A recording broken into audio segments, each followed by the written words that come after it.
Bismillahirrahmanirrahim. Assalamualaikum warahmatullahi wabarakatuh.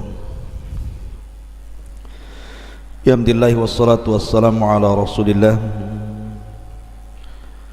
wa ala alihi wa sahbihi wa mawalah wa la hawla wa la quwata illa billahi wa ba'du. Qala Allahu azza wa jalla ya ayyuhalladzina amanu taqullaha haqqa tuqatih wa la tamutunna illa wa antum muslimun, amma ba'du. Ma'asyiral muslimin yang dimuliakan Allah subhanahu wa ta'ala, alhamdulillah di pagi hari ini dengan izin Allah subhanahu wa ta'ala kita bisa kembali duduk untuk bertalabul ilmi walaupun lewat media Jabal Uhud. Salawat dan salam senantiasa kita haturkan kepada Rasul kita yang mulia, Nabi besar Muhammad ibn Abdullah salawatuhu wassalamuhu alaihi. Lanjutkan kajian kita masih membahas tentang seputar kalimat Jibril alaihi salatu wassalam ketika Nabi sallallahu alaihi wasallam di Gua Hira, kalimat Iqra. Ma'asyiral muslimin yang dimuliakan Allah subhanahu wa ta'ala, sebelum saya masuk pada tafsir 5 ayat di permulaan suratul Alaq ini, kembali saya mengingatkan sejarah bahwa ketika Nabi sallallahu alaihi wasallam berangkat menuju Gua Hira, maka di perjalanan Nabi sallallahu alaihi wasallam dikagetkan dengan ucapan salam yang berasal dari bebatuan dan juga pepohonan, dan itu disebutkan oleh Al-Imam Ibnu Ishaq rahimahullahu ta'ala, seorang pakar sejarah. Haddatsani Abdul Malik ibn Ubaidillah ibn Abi Sufyan ibn Ala ibn Jariyah al-Thaqafi wa kana hafidhan. Telah menceritakan kepadaku, kata Ibnu Ishaq, Abdul Malik ibn Ubaidillah ibn Abi Sufyan ibn Ala ibn Jariyah al-Thaqafi, dan dia seorang hafid, amba di ahli ilmi, dari sebagian para ulama, anna Rasulullah sallallahu alaihi wasallam hina aradahu Allah bi karamatihi wa ibtada'ahu bin nubuwati kana idza kharaja li hajatihi ab'ad anil buyut wa yufdi ila syi'ab baina jibali Makkah wa butuni awdiyatiha, fala yamurru Rasulullah sallallahu alaihi wasallam bi hajarin wala syajarin illa qala assalamu alayka ya Rasulullah. Sesungguhnya Nabi sallallahu alaihi wasallam apabila Allah hendak memberikan karamahnya, kemuliaannya, dan memulai dengan kenabiannya, terkadang Nabi sallallahu alaihi wasallam keluar jauh daripada rumahnya. Terkadang Nabi sallallahu alaihi wasallam pergi ke lereng-lereng bukit Mekah dan ke lembah-lembah. Maka tidaklah Nabi sallallahu alaihi wasallam lewat dengan batu ataupun pohon, kecuali batu dan pohon itu mengucapkan assalamu alayka ya Rasulullah. Fayaltafitu Rasulullah sallallahu alaihi wasallam haulahu wa an yaminihi wa shimalihi wa khalfihi fala yara illa asy-syajar wal hijara. Maka Nabi sallallahu alaihi wasallam apabila mendengar ucapan salam, maka terkadang Nabi SAW melirik ke kanan dan ke kiri, ke depan dan ke belakang, tapi tidak didapati suara itu, melainkan hanya melihat pohon dan bebatuan. Dari sini kata para ulama sejarah bahwa sebelum Nabi SAW diutus menjadi Nabi dan Rasul, maka Allah Subhanahu wa ta'ala menampakkan irhasat.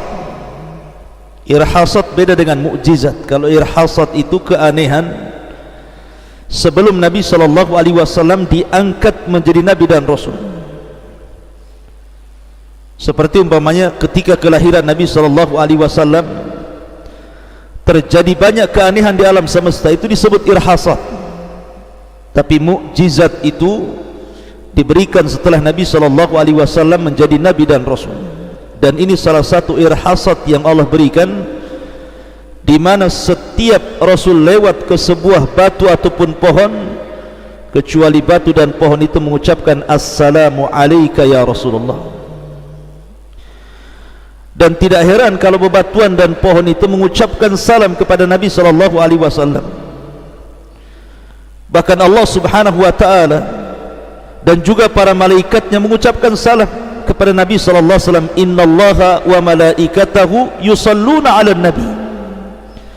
Sesungguhnya Allah dan para malaikatnya, mereka bersalawat kepada Nabi SAW. Apalagi hanya sekedar batu dan pepohonan. Tentu mereka tahu bagaimana menghormati seorang Nabi yang akan muncul di akhir zaman. Ya, karena wa in min syai'in illa yusabbihuna bihamdi walakin la tafqahuna tasbihahum. Dan segala sesuatu yang Allah ciptakan itu mereka bertasbih dengan memujinya, akan tapi kalian tidak paham tasbih mereka. Ma'asyiral muslimin yang dimuliakan Allah Subhanahu wa ta'ala. Dan sebelumnya Nabi SAW selama 6 bulan selalu bermimpi. Dan Aisyah radhiyallahu anha mengatakan kal falakis subhi, mimpinya seperti falak subuh, di mana apapun yang dimimpikan Nabi SAW menjadi sebuah kenyataan. Umpamanya Nabi SAW bermimpi besok akan terjadi peristiwa ini dan itu, maka besoknya betul-betul terjadi peristiwa itu. Apa yang akan dibicarakan manusia, apa yang akan dimakan manusia, apa yang akan terjadi dengan manusia, semua terjadi dalam mimpinya. Dan begitulah para nabi, terkadang apabila hendak diangkat menjadi nabi dan rasul, maka mereka akan dimulai dengan mimpi. Contohnya saja Nabi Yusuf alaihi salatu wassalam.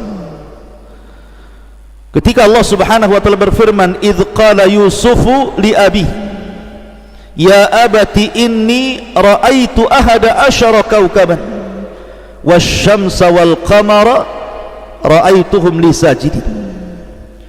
Ketika Yusuf berkata kepada ayahnya Yaqub, wahai ayahku, sesungguhnya aku melihat 11 bintang, matahari dan bulan, semuanya sujud kepadaku.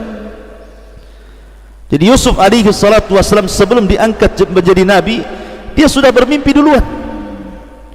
Bahkan ketika dalam penjara, ketika dihadapkan 2 tawanan, Allah mengatakan qala la ya'tikuma ta'amun turzaqanihi illa nabba'tukuma bita'wilihi qabla an ya'tikuma dhalikuma mimma 'allamani rabbi inni taraktu millata qaumi la yu'minuna billahi wa hum bil akhirati hum kafirun. Dan Yusuf berkata, makanan apapun yang akan diberikan kepadamu berdua aku telah tahu dan bisa menerangkan takwilnya. Kenapa? Kata para ulama tafsirkan, Nabi Yusuf bermimpi sebelumnya. Jadi Nabi Yusuf bermimpi sebelumnya tentang 2 tawanan ini. Makanya dia mengatakan, makanan apapun yang akan diberikan kepada kalian berdua aku sudah tahu dan bisa menerangkan takwilnya sebelum makanan itu sampai kepadamu. Dan begitulah para nabi, terkadang diangkat menjadi nabi dan rasul dimulai dengan mimpi. Seperti Nabi SAW 6 bulan lamanya bermimpi, dan setiap mimpi kemudian menjadi sebuah kenyataan. Termasuk juga dalam mimpi itu beliau akan berjumpa dengan malaikat Jibril dalam bentuk manusia, akan memeluknya dan begitu seterusnya. Jadi Nabi SAW hanya mengikuti alur mimpinya sehingga sampailah Nabi SAW di Gua Hira. Disitulah Jibril turun, kemudian Jibril alaihi salatu wassalam memeluk Rasul dan mengatakan, Iqra, baca wahai Muhammad. Tapi Nabi SAW mengatakan, Ma'ana biqari, saya tidak bisa baca. Jibril mengatakan, Iqra ya Muhammad, baca wahai Muhammad. Maka Rasul hanya mengatakan, Ma'ana biqari, aku tidak bisa baca. Kemudian 3 kali Jibril mengatakan, Iqra ya Muhammad, baca wahai Muhammad. Tetapi Rasul hanya mengatakan, Ma'ana biqari, saya tidak bisa baca. Ya, karena Rasul itu tidak bisa membaca dan tidak bisa menulis. Rasul itu ummi. Sebab kalau seandainya Nabi SAW bisa membaca atau bisa menulis, nanti wahyu Allah Subhanahu wa ta'ala yang akan turun kepada Rasul akan dipersangkakan manusia bahwa itu bukan dari Allah. Bisa saja Nabi SAW membaca Taurat, membaca Injil, membaca Zabur, kemudian menyadur dari kitab-kitab itu, kemudian membuat Al-Quran. Tapi dengan tidak bisa membacanya Rasul, dengan tidak bisa menulisnya Rasul, maka memang wahyu itu datang dari Allah Subhanahu wa ta'ala. Nazala bihi ruhul amin, yang diturunkan oleh Jibril alaihi salatu wassalam ala qalbika, kepada hatimu wahai Muhammad, agar engkau termasuk mungzirin, orang-orang yang memperingatkan manusia. Litakuna minal mungzirin. Ma'asyiral muslimin yang dimuliakan Allah Subhanahu wa ta'ala. Lalu apa yang dibaca Jibril? Inilah yang kita akan bahas di pagi hari ini, tentang 5 ayat dalam suratul Alaq ini. Maka Jibril mengatakan kepada Rasul sallallahu alaihi wasallam, Iqra bismi rabbikal ladzi khalaq, khalaqal insana min 'alaq, Iqra wa rabbukal akram alladzi 'allama bil qalam, 'allamal insana ma lam ya'lam. Iqra, bacalah, bismi rabbika, dengan nama Rabbmu, alladzi khalaq, yang telah menciptakan. Di sini Allah Subhanahu wa ta'ala memulai 5 ayat pertama dalam surah Al-Alaq ini. Inilah Quran pertama yang turun ke bumi, suratul Alaq. Sebelumnya tidak ada satupun ayat dalam Al-Quran turun kepada Nabi SAW kecuali suratul Alaq ini. Dan Allah menyebut dengan bismi rabbik, menyebut nama Rabb. Artinya Allah Subhanahu wa ta'ala hendak memulakan dengan kalimat yang akan membuka setiap lembaran-lembaran surat di dalam Al-Quran. Karena setiap kita membaca Al-Quran, pasti kita dianjurkan membaca Bismillahirrahmanirrahim, dengan menyebut nama Allah. Allah Subhanahu wa ta'ala hendak memulai dengan mengingatkan bahwa pentingnya seseorang menyebut nama Allah Subhanahu wa ta'ala. Dalam kalimat bismi rabbik, di sini ada huruf ba. Dalam ilmu nahwu disebut harfu jarrin, huruf jar yang mengkasrahkan kalimat setelahnya. Dan ba di sini memiliki 2 makna. Pertama, ba di sini artinya al-isti'anah, seolah-olah Allah Subhanahu wa ta'ala berfirman, bacalah wahai Muhammad dengan meminta pertolongan kepada Allah dengan menyebut nama Rabbmu. Ini makna yang pertama. Dan makna yang kedua, maknanya ala. Artinya, bacalah wahai Muhammad atas izin Allah dengan menyebut nama Rabbmu. Persis seperti apa yang dikatakan oleh Nuh alaihi salatu wassalam di dalam Al-Quranul Karim, wa qala rkabu fiha bismillahi majreha wa mursaha inna rabbi laghafurur rahim. Dan Nuh pun berkata, naiklah kamu sekalian ke dalam perahu tersebut dengan izin Allah subhanahu wa ta'ala, dengan menyebut nama Allah di waktu berlayar dan di waktu berlabuh. Sesungguhnya Tuhanku benar-benar maha pengampun lagi maha penyayang. Dan ada juga yang mengatakan bahwa di antara faedah huruf ba adalah litabarruk, supaya kita mendapatkan berkah. Artinya siapapun yang memulai dengan kalimat bismillah, setiap perbuatannya pasti diberkahi. Kalau anda makan, sebelum makan menyebut bismillah, maka makanan itu akan diberkahi Allah. Kalau kita bekerja, sebelum bekerja kita menyebut bismillah, maka pekerjaan itu akan diberkahi Allah azza wa jalla. Kalau kita hendak bicara, kemudian sebelum bicara kita menyebut bismillah, maka setiap kata-kata yang kita akan sampaikan itu diberkahi Allah azza wa jalla. Itulah pentingnya membaca basmalah. Makanya saya nasihatkan lewat media Jabal Uhud ini, anda yang hari ini akan bekerja dari rumah, entah ke kantor, entah anda bekerja yang ada di jalan-jalan seperti ojek, taksi dan yang lainnya, atau anda seorang nelayan yang hendak berlayar, maka jangan lupa membaca bismillah. Karena minimalnya ada dua perkara, setiap pekerjaan itu ada risiko. Nelayan bisa tenggelam, mungkin ojek taksi bisa ditabrak atau bisa nabrak, mungkin anda di kantor juga sama, mesti ada risiko dalam pekerjaan itu. Tetapi yakinlah apabila anda membaca bismillah sebelum anda bekerja, pertama anda akan mengurangi risiko, karena bismillah, ba dalam bismillah itu adalah isti'anatan lillah. Kita meminta pertolongan kepada Allah azza wa jalla, di mana kita keluar selamat dan pulang juga selamat. Yang kedua, kita meminta berkah.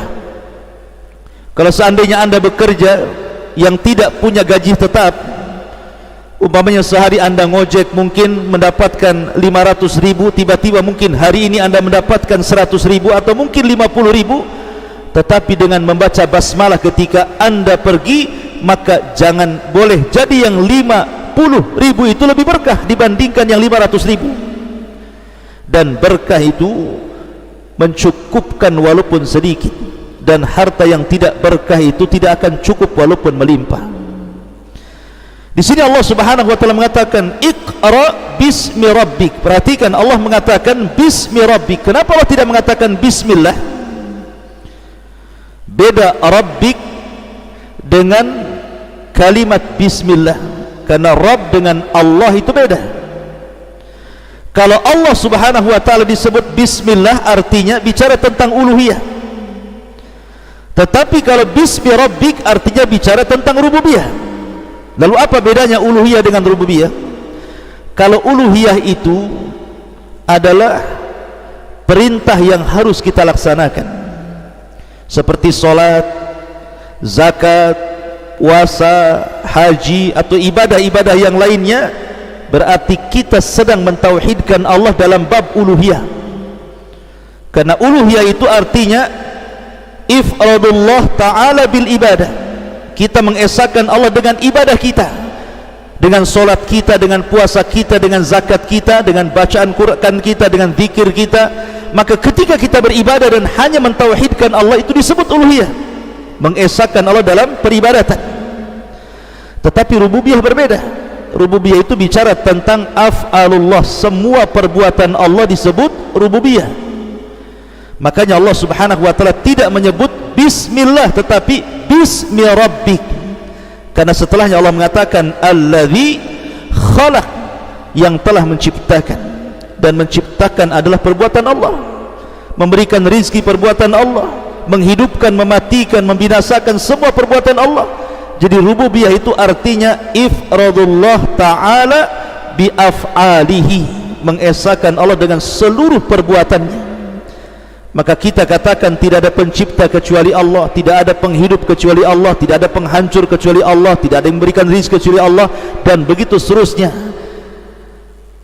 Dan di sini Allah Subhanahu wa taala menyebut bismi rabbik karena ini ayat pertama yang turun kepada Rasul. Karena belum ada perintah solat masalahnya, Belum ada perintah zakat, belum ada perintah puasa, belum ada perintah apapun, belum ada perintah ibadah. Makanya ayat yang pertama Allah katakan Iqra bismi rabbik, bukan Iqra bismillahi alladzi khalaq. Sebab kalau seandainya bismillahi bukan bismi rabbik, harus ada perintah ibadah. Sementara belum ada ibadah yang diperintahkan Allah kepada Nabi SAW. Kemudian Allah mengatakan khalaqal insana min 'alaq. Dialah yang menciptakan manusia dari segumpal darah. Kalau kita perhatikan dalam hadis tentang asal penciptaan manusia, kita tahu bahwa hadis tentang penciptaan manusia itu dimulai dengan segumpal mani. Awalnya nutfatan, kemudian alaqatan, baru mudghah. Pertama segumpal mani 40 hari, kemudian segumpal darah 40 hari, kemudian segumpal daging 40 hari, maka genap 4 bulan baru ditiupkan roh. Tapi Allah Subhanahu wa taala tidak menyebutkan nutfah di sini. Allah hanya mengatakan khalaqal insana min 'alaq. Allah ciptakan manusia dari segumpal darah. Kenapa Allah Subhanahu wa taala tidak menyebutkan dari segumpal mani dulu, baru segumpal darah, baru segumpal daging, tetapi Allah langsung menyebutnya dengan kalimat alaq, segumpal darah? Karena kata para ulama, Allah tidak menyebutkan kalimat air mani, segumpal mani, tetapi langsung menyebut segumpal darah karena sperma itu bisa membuahi, bisa tidak. Sperma itu bisa membuahi, bisa tidak, bisa jadi manusia, bisa tidak jadi manusia. Berapa banyak orang-orang yang berusaha untuk memiliki keturunan, melakukan hubungan suami istri, tapi juga tidak kunjung punya anak. Makanya kenapa Allah Subhanahu wa taala tidak menyebutkan nutfah tapi menyebutkan alaq? Karena kalau sudah segumpal daging pasti jadi, sudah jadi manusia, artinya sudah membuahi, sudah akan jadi manusia. Walaupun pamannya, kalaupun terjadi keguguran, artinya sudah terbentuk, tinggal menunggu segumpal daging kemudian ditiupkan roh saja. Makanya Allah mengatakan khalaqal insana min 'alaq. Dan kalimat insan menjadi khilaf para ulama.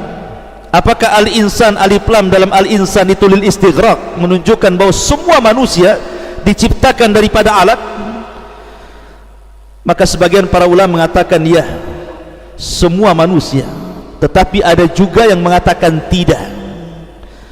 Al-insan dalam Al-Quran surah Al-Alaq di sini bukan mutlak tapi muqayyad. Contohnya Nabi Adam alaihi salatu wassalam. Nabi Adam tidak tercipta dari segumpal mani, segumpal darah dan segumpal daging. Nabi Adam diciptakan dari tanah, kemudian Allah katakan kun fayakun. Tidak termasuk ayat ini. Atau istrinya Hawa diciptakan dari tulang rusuk Adam, dia tidak melewati proses seperti kita manusia, karena Hawa itu diciptakan dari tulang rusuk Adam yang paling bengkok, yang paling atas, yang dekat dengan jantung. Khuliqatil mar'atu min dila'in, kata Rasul. Diciptakan wanita itu dari tulang rusuk yang paling bengkok, yang paling atas, yang dekat dengan jantung. Itulah ciptaan Hawa. Berarti kalimat al-insan tidak mencakup semuanya. Lalu bagaimana dengan Isa bin Maryam? Isa sama dengan manusia yang lainnya, karena Isa itu ruhnya ditiupkan ke badan Maryam, ke rahim Maryam, sehingga sesuatu yang masuk ke dalam rahim, maka keumuman hadis Nabi SAW harus melewati fase-fase tadi, segumpal mani, segumpal darah, segumpal daging, kemudian ditiupkan ruh. Maka Isa juga seperti itu. Tetapi air mani yang dimasukkan ke dalam rahim Maryam itu dari kalimat kun fayakun, bukan dari seorang laki-laki, karena Maryam mengatakan lam yamsasni bashar, tidak ada satupun laki-laki yang menyentuhku. Makanya Allah mengatakan inna mathala Isa kamathali Adam khalaqahu min turab, sesungguhnya Isa sama dengan Adam diciptakan dari tanah, kemudian Allah katakan kun fayakun, jadi maka jadilah. Maka kalimat al-insan dalam khalaqal insana min alaq di sini artinya muqayyad, bukan mutlak. Kemudian Allah mengatakan Iqra wa rabbukal akram. Apa bedanya? Di sini ada dua kalimat Iqra. Iqra bismi rabbikal ladzi khalaq. Iqra wa rabbukal akram. Ada dua Iqra di sini. Iqra yang pertama kata para ulama artinya hendak menjelaskan tentang ciptaannya. Tapi Iqra yang kedua hendak menjelaskan tentang karamnya Allah Azza wa Jalla, kebaikan Allah Azza wa Jalla, kedermawanan Allah Azza wa Jalla, kemuliaan Allah Azza wa Jalla. Makanya Allah mengatakan Iqra wa rabbukal akram, bacalah wahai Muhammad, dan Rabbmu al-akram, maha mulia, maha baik, dan maha karam, maha pemberi. Ma'asyiral muslimin yang dimuliakan Allah Azza wa Jalla, kalimat akram adalah kalimat yang menunjukkan kebaikan Allah Subhanahu wa taala kepada makhluknya,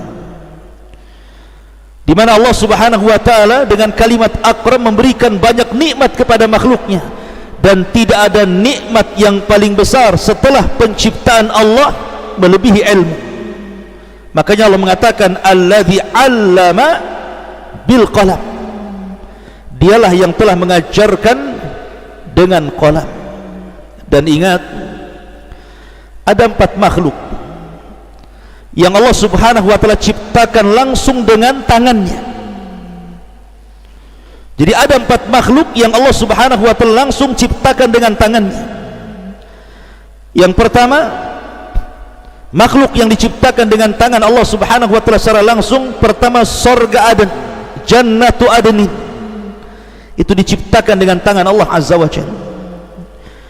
Kemudian yang kedua alwah, papan Taurat yang tertulis Taurat di situ, yang diberikan kepada Nabi Musa alaihi salatu wassalam, di mana papan Taurat itu langsung yang membuat tangan Allah Azza wa Jalla, dan yang menuliskan Taurat juga tangan Allah dalam alwah tersebut. Kemudian yang ketiga Nabi Adam alaihi salatu wassalam diciptakan dengan tangannya. Makanya Allah Subhanahu wa taala menciptakan Adam dengan tangannya fi ahsani taqwim, dan Nabi sallallahu alaihi wasallam mengatakan bahwa Adam itu diciptakan ala suratihi. Dalam riwayat la tuqabbihul wajha, jangan kalian memburuk-burukan wajah manusia, jangan kalian memburuk-burukan wajah manusia. Kenapa? Fa innallaha khalaqa Adam ala suratihi, karena Allah Subhanahu wa taala menciptakan Adam di atas bentuknya yang paling indah. Makanya Islam melarang, tidak boleh orang itu mencaci maki wajah. Tapi kebanyakan manusia mudah sekali kemudian seseorang itu mencaci maki wajah orang, menghina wajah orang, memukul wajah orang, menempeleng wajah orang. Wajah ini kemuliaan bagi manusia, karena Allah Subhanahu wa taala yang membentuk wajah Adam alaihi salatu wassalam. Ketika seseorang kemudian mencaci maki wajah, berarti Anda telah mencaci maki penciptanya. Karena bagaimanapun Allah mengatakan laqad khalaqnal insana fi ahsani taqwim, dan sungguh kami telah ciptakan manusia dalam sebaik-baik bentuk. Iqra wa rabbukal akram alladzi 'allama bil qalam, yang telah mengajarkan manusia dengan qalam. Bukankah Nabi sallallahu alaihi wasallam tidak bisa membaca dan tidak bisa menulis? Kenapa di sini Allah katakan alladzi 'allama bil qalam? Maka ulama mengatakan ilmu itu ada 2 jenis. Ada ilmu yang yahsulu bisababin, ada ilmu yang yahsul bi ghairi sababin. Jadi ada ilmu itu yang didapati dengan sebab, dan sebab itu salah satunya dengan pena menulis dan membaca. Tapi ada ilmu juga yang didapati tanpa sebab, seperti Nabi sallallahu alaihi wasallam. Walaupun dia tidak bisa membaca, tidak bisa menulis, dan dia termasuk ummi, tapi Allah Subhanahu wa taala ajarkan kepada Rasul, wa 'allamaka ma lam takun ta'lam, dan kami ajarkan kepadamu ya Muhammad sesuatu yang sebelumnya engkau tidak tahu. sama dengan Adam alaihi salatu wassalam. Wa 'allama Adam al-asma'a kullaha, dan Adam diajarkan Allah segala jenis bahasa yang ada di dunia ini.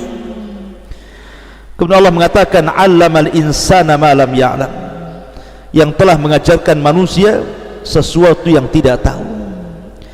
Dari sini kata para ulama, Allah subhanahu wa ta'ala hendak memuliakan ilmu.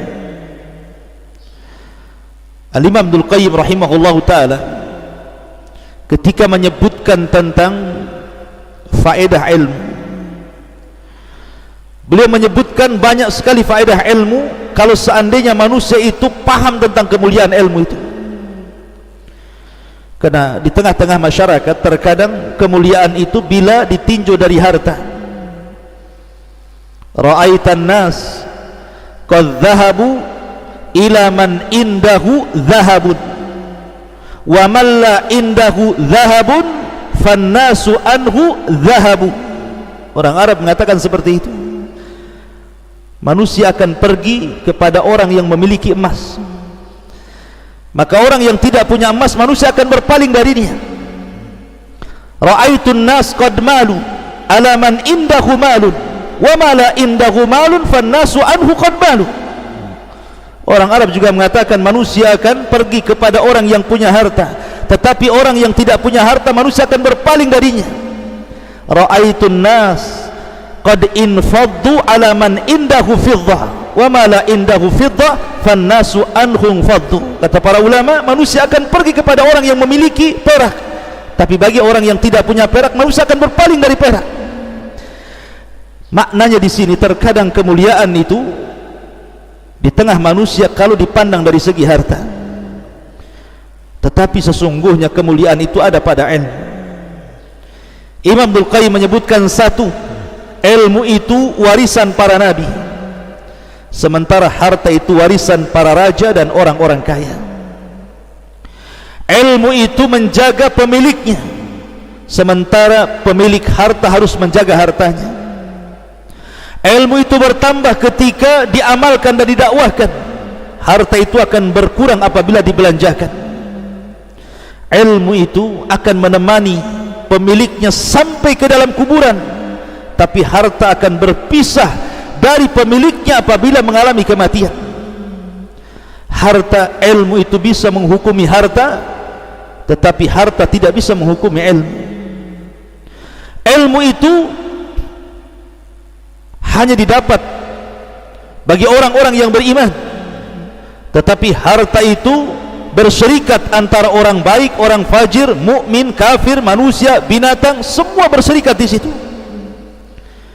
Dan orang alim dibutuhkan para raja, tetapi pemilik harta mereka justru dibutuhkan oleh para fuqara wal masakin, dicari-cari orang fakir dan miskin. Kemudian pemilik harta terkadang menjadi fakir, tapi pemilik ilmu tidak akan fakir selamanya. Pemilik harta menyeru manusia ke dalam dunia, tapi pemilik ilmu menyuruh manusia untuk beribadah Rabbnya dan menuju akhiratnya. Dan terkadang orang kaya, mereka menyuruh manusia dengan hartanya ke jalan kesesatan, ke jalan syahwat. Tetapi orang yang berilmu akan berusaha mengajak manusia ke jalan kebenaran dan ke jalan akhirat yang dikekalkan Allah subhanahu wa ta'ala. Jannatin tajri min tahtihal anhar. Ma'asyiral muslimin yang dimuliakan Allah azza wa jalla, kenapa pula Adam alaihi salatu wassalam dimuliakan? Di mana malaikat sujud kepada Adam alaihi salatu wassalam? Karena memang Adam dilebihkan ilmu di antara para malaikat. Thumma aradahum alal malaikati faqalu anbi'uni bi asma'i haula'i in kuntum sadiqin. Qalu subhanak la ilma lana illa ma 'allamtana. Karena malaikat tidak punya pengetahuan seperti yang Adam miliki dari pengetahuan itu. Inilah di antara tafsir singkat daripada 5 ayat pertama dalam suratul Alaq. Maka dengan selesainya tafsir daripada suratul Alaq, berarti pembahasan 3 kali berturut-turut tentang pembahasan Iqra, sudah selesai. Mudah-mudahan ada manfaatnya. Subhanaka wa bihamdika asyhadu an la ilaha illa anta astaghfiruka wa atubu ilaik. Allahu ta'ala alam. Assalamualaikum warahmatullahi wabarakatuh.